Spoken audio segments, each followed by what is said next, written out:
which we didn't deliver in this specific area, and we are determined under Kemi's leadership to put it right next time. Because if we're not, we're going to have populists like Zia and Reform who offer no real solutions to the country. This is a very small island in geographic terms. We are an island and we spend £52 billion on defence. The notion that we are incapable of stopping small dinghies of largely unarmed men from crossing the channel is absurd on its face. That shut them up. The more I see Zia Yusuf, the more I am impressed with him and Rupert Lowe. Here, he was invited onto a popular politics show to debate immigration. What I immediately noticed is the level of animosity from the Conservative MP. The Conservatives hate reform with a passion for stealing their votes, and it shows here. The Conservative MP on the panel does nothing but attempt to rip into Yusuf for the entire debate. Labour and Conservative keep saying Reform are giving all these simplistic solutions that will never work because these are complicated issues. Yusuf brilliantly mocks the idea that it's too complicated for an island nation like Britain to stop a few inflatable dinghies. Reform may not turn out to be the answer, but I'm more than happy for them to have their chance in government. They can't be any worse than the Conservatives or Labour. The mainstream parties literally think the solution to the boats is to sort out the world's problems so people don't move in the first place. It's absolutely laughable that they say that while giving them all an incentive to come to Britain. After they finished talking about illegal immigration, we then hear the same trope regarding legal immigration. The idea that we need 900,000 plus people a year to fill jobs is just laughable. Even more laughable is the idea that all 900,000 are a net benefit. This woman then points out she had to process all her documents to stay in the UK and contributed over £100,000 as a student. Good for her. I believe sensible numbers of international students is a positive thing. I have no problem with international students whatsoever, but it does seem the universities have a racket going on, using foreign students to make loads of money. Same as the developers are making a fortune building all this student accommodation. Most of the skyscrapers going up in all our major cities are, in fact, student accommodation. I've seen some international students who can't speak a word of English. How on earth can you study for a degree in England if you can't speak the language? It seems to me people are buying degrees, not earning them. How many gifted British kids are missing out on going to university because they are giving places to foreign students simply because they pay more? The whole international student model seems suspect to me. At the end of the day, these debates are just tiresome, especially between Labour and the Conservatives. It shouldn't be too much for a country to expect sensible levels of immigration that does not include scroungers and criminals. Well done to Yusuf, as usual. Take a watch. It's very much the government. It was 14 years of Tory rule where there was a population explosion, where there was never any real chance that those boats were going to stop because the Tory party is too fundamentally split. There's one half that is much closer to us in terms of values and where they want the country to go, and the other half are essentially a bunch of liberal Democrats. So there was never going to be a world, and neither is there a world now, where a Tory leader could ever do the things that are necessary to, for example, stop the boats, which would be to leave the ECHR. The current Tory leader has refused to commit to doing that. That is not sufficient, but it is a necessary condition to do it. The second thing you would do is declare very, very clearly that nobody who comes here illegally will ever be granted the right to stay. And then you dispatch His Majesty's Royal Navy on a humanitarian mission to ensure that any boats that try to make the journey from France are taken back to France for their own safety. Right, you do Zia, those on that, things, yes, the boats okay. will stop coming very quickly. They're called pushbacks. We talked about it the last time you were on. There is one other strand that makes that an impossible policy for the UK at the moment, because you need France, the country to which you would be pushing the boats back to agree and sign up to it. And they won't, and they say they won't in the future. Well, we have already seen in recent months a boat get taken back to France. It was accepted back in France. But we already sent hundreds of millions of pounds to the French government specifically to stop these boats coming. And if the Prime Minister of the United Kingdom is not going to be willing to have a difficult conversation with the French leader about the sovereignty of its nation and about the security of its borders, then on what would he ever have? Right. Well, what would he or she ever have a serious conversation? I will put that both to Sarah and then to Graham. But just to be clear, everything that has come out of the French government recently has said no to pushbacks, and they wouldn't do it, and the policy wouldn't work on that basis. But Sarah, do you want to respond? These are people who come here and get free money from the... All right, but hang on. Let me get Sarah. Hang on, Zia. Yeah, but Zia, you've spoken quite a lot. Let me get Sarah and Graham to respond to your accusation that neither Keir Starmer nor any potentially future Conservative Prime Minister would have the strength and the guts to do what you suggest. I think the reality is that, once again, these are sort of very simplistic solutions to what is a far more complex problem. And the Tories, under their plans, as previously outlined, will be spending something upwards of £10 billion on tackling this problem in future years. And it sounds like Reform's plans similarly might mirror what we're seeing in the US, which I think is over £1 trillion potentially being spent on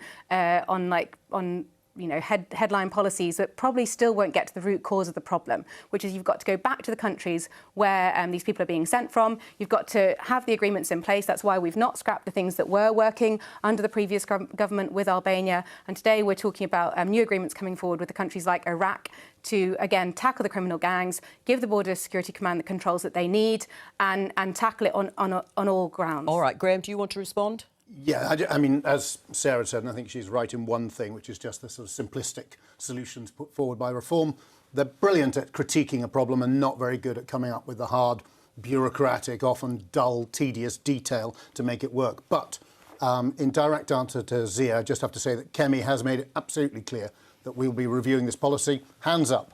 We did not achieve, again and again, we made promises which we didn't deliver in this specific area, and we are determined under Kemi's leadership to put it right next time. Because if we're not, we're going to have populists like Zia and Reform who offer no real solutions to the country, who are the best friends of the Labour Party and contributed to their huge majority. We'll have them continuing to split the centre-right and practical, pragmatic people who want to see a solution to this, not just hot air from politicians who talk and don't deliver. Zia, Yusuf?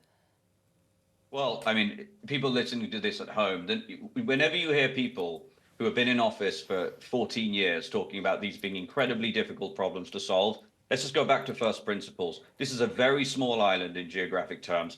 We are an island and we spend £52 billion on defence. The notion that we are incapable of stopping small dinghies of largely unarmed men from crossing the channel is absurd on its face. But we don't know whether anything that you've suggested would work. That's true also, isn't it? Well, everything I've just said, I've just been told, and I've just heard people claim that we didn't offer up any solution. The majority of my answer was not a critique. It was actually the solution. You need to leave the ECHR. All the Tories could commit to after 14 years of catastrophic failure is doing another review. That is not what the British people listening to this want to hear, and it's why they should never be allowed in government again. Fraser, listening to what Zia Yusuf is suggesting as possible solutions, could they work? Would they work? No, I don't think so. The ECHR thing is quite important. This was Robert Jenrick's suggestion. This was a dividing line in the Tory leadership contest. In other words, Brexit Mark II. Let's say if we get this, then all our problems will go away. Now, come back to Sweden. They got their net zero migration being in the EU, let alone inside the ECHR. Now, that demonstrates that it's not a question of powers, it's how you use the existing powers you've already got. For example, one of the major draws for people arriving on small boats is knowing that when you get into our system, it's going to be 18 months before your case is really heard in asylum. Our backlog is huge. If you manage to get that backlog down, then the system starts to work better. Now, our system is clogged up in every single area. It hasn't been managed properly. So I think Sweden does show that an EU member, let alone an ECHR member, can control this if government is done properly. Let's just put the numbers into context. And I'm going to show our guests, Zia, you'll have to bear with me on the figures here. This graph, or pie chart, whatever you want to call it, why do people come to the UK? And if you have a look at the figures there, the unauthorised, the 3%, is the number that represents the people that we've just been talking about now, those that arrive in small boats. 3%. The rest are coming over legally. They've been asked to come over either for work or for study or for any other reason. And they make up the vast majority of the numbers. And this is one of the more recent numbers. You can see they've been revised up. And that is that net migration in the year to June 2023 wasn't 728,000, which is what we had been told. It was also a record number, by the way. It was 906,000. Even higher than that record high. Graham, do you want to take responsibility for Boris Johnson's liberal immigration policy, which clearly was in place at the time? Yeah, and it failed. And as I say, it's a signal part of our defeat earlier this year, because we promised back in the 2000s that we were going to move to the tens of thousands. We didn't. You end up 906,000. People are understandably frustrated, and it's an area. Well, they're not just understandably frustrated, No, Graham. I mean, absolutely. rightly or wrongly, you promised tens of thousands, I think right up until possibly the 2019 manifesto. 906,000. Now, I'm not saying it's too high or too low, but you promised something very, very different. Why should anyone listen to what the Conservatives have to say on immigration? That is why, despite Zia saying that Kemi would shoot from the hip, that we are going to look at this, come back with a serious proposal that recognises the economic benefits of immigration, because they are significant, and work out and have a firm cap, though, to give the reassurance and have the combined policies that can give people the reassurance that we will be credible next time. So what should the number be? What should the number be? Because Kemi Badenoch talked about a cap, all right, but hasn't said what it is. No, and that will be something which will be determined at the time by the needs of the economy and the position. There's no point making a number now, because it'll be another populist claim which doesn't actually deliver in the real world. Does a cap work? I mean, thank God someone mentioned economic benefits of migrants. I think I'm probably the only person on the panel who actually has been through the UK immigration system. I've got the letters from the Home Office to prove it, and the right to remain.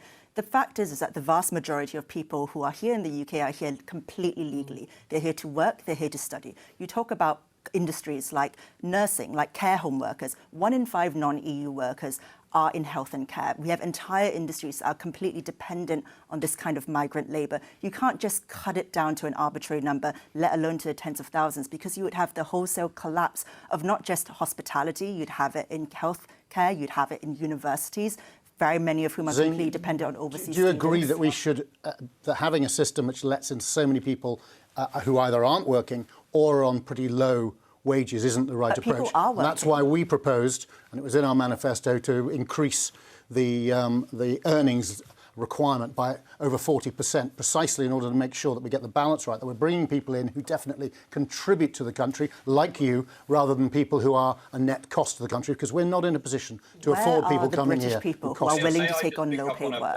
No, I will. I'll let you in and just say, let Zing finish her point and I'll come to you. But where are the British people who are willing to take on that low-paid work in fruit picking and vegetable picking, work that is dismal and dreary, work that is completely essential to the functioning of a society like the UK? We need to invest more in training, in automation. We need to ensure that we have a high-value economy, not one which relies on endless foreign cheap labour, undermining wages, putting pressure on housing, pressure on the NHS, what Labour's getting and on the with rest of it. Sadly, Labour isn't, but I'm happy to hear. Well, let me come to Zia, because you wanted to come in, because Reform's policy is zero net migration, and that is still the case. Are there any exceptions to that? Well, the point of net zero is that it means that the number of people coming in will not exceed the number of people going out. Yeah, I just want to are pick there up on any? a really Just quickly though, are there any exceptions to that? Because in your manifesto, it states there are exceptions. There are exceptions for healthcare workers. And actually, when we looked at the figures for healthcare workers for the last year, it were 90,000. So you could actually have a policy that says you want to have zero net migration, but it could exceed it up to nearly 100,000. You could restaff, you could replace every doctor and nurse in the NHS with just 6 months of last year's net migration number. And I want to pick up on the point. There's a lie that's being told perniciously to the British people repeatedly, that they have to endure a population explosion that collapses our infrastructure in order to fit a jobs gap. If you look at the last 6 years of the net non-EU migration of 3.1 million, 84% of those people have not come here on work visas. They've come here as family, dependents, Yeah, but students. well, and they've been asylum. restricted, It's but a lie that the net migration number is in any way correlated with the need to fill jobs in the UK. And people have got to stop making that claim, because until that happens, Well, we're never going to be able to solve the problem. Well, I'm not sure who is exactly making that claim, but Zing, do you want to respond? Let's just look at, for example, students who make up a huge proportion of the number of people coming in. So I came in initially as an international student. Do you know how much money I paid into the UK university system? Well over 100K. Do you know how much money I paid into the Home Office to process all my visas? Thousands. You know, every single one of these students is contributing in some way to the university sector. They are also contributing to the budget of the Home Office. So really, to act as if students aren't contributing to their country is completely delusional, because they are. Thousands of them come, and they are also contributing to the intellectual and academic life of the United Kingdom, something that the UK is very rightly proud of.